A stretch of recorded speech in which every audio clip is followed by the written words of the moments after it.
So, yun yung reason ba tumatagal kapag ka repainted, patong-patong. Maraming Siyempre, beses. babakbakin natin lahat Okay. yun bago mapinturahan ulit. Ayos. Ito boss, ano to? Laser cutter to po. So, yung nagka-cut nung... So yan yung mga plancha. yung gagawin na yun. Kung anong, pero kung may naisip kang forma, may pangalan, pwede yun. Oo. So ganito na gagawin niya. Grabe no? Parang printer na malaki na pambakal no? Binend lang namin. Ngayon, tell natin yung powder. Pag powder coated, sobrang tibay na siya, hindi na siya yero, tapos sabitan ng helmet. Galing niya boss ha. Pag may naisip akong idea boss, ano ko sa'yo. Kahit yung mga accessories ng tama. Oo. Mas gusto ko yung parang stock lang na kulay boss ng ng auto, parang ganon. Yeah, metallic silver.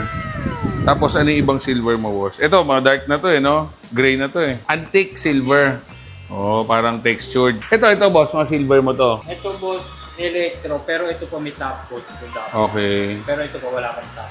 Okay. Ikaw, anong bestseller mo sa silver? Medium silver. Ano yung itsura nun? Ito, alien silver.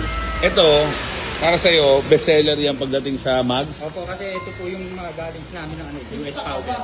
Ito, alien silver naman ang tawag. Kaya kung gusto lang ng silver sa white, nagaganda ako parang stock lang na auto. Na white. Ano yung tignan? Oo, pwede rin brown no? Oo, boss, yung bronze chrome. Parang mga ganito. Oo nga no, pwede rin. Oo, pwede rin nga no. Parang okay din tong mga ayan, mga ganyan. Dami pagpipilian, sumasakit ang ulo ko. Lalo na to, maganda Ito tawag ko dito, candy tone ba to? Yes, boss. Ganda. Ito parang kala mo dice na.